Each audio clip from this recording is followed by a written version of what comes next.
Куда ни лезь, везде на рожон. Порывы ветра до 20 метров в секунду в Москве обернулись ураганом. Только за день 16 погибших, 170 пострадавших, масса разбитых авто, поваленных деревьев и сорванных баннеров. Ветер такой силы обещают синоптики и Татарстану. Одной из первых об этом узнала Аиса Надеждина из свежей СМС-рассылки. Я просто пользуюсь этой информацией и стараюсь не вылезать в эту погоду. Не выходите из дома, а если оказались за рулем, то ехать максимально медленно. МЧС предупреждает, это не просто рекомендации. В самом свежем прогнозе те самые 20 метров в секунду. С балконов необходимо убрать все предметы, которые может порывом ветра просто сорвать.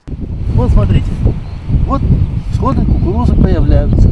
Не ветер, но холод прошлой ночью ударил по полям. Заморозки коснулись и теплолюбивых культур. Кукуруза так и не доросла до нормы. Но для зерновых это не проблема, говорят ученые. При 10 градусах главное влага. Им не холодно, то есть растения развиваются, растут полным ходом.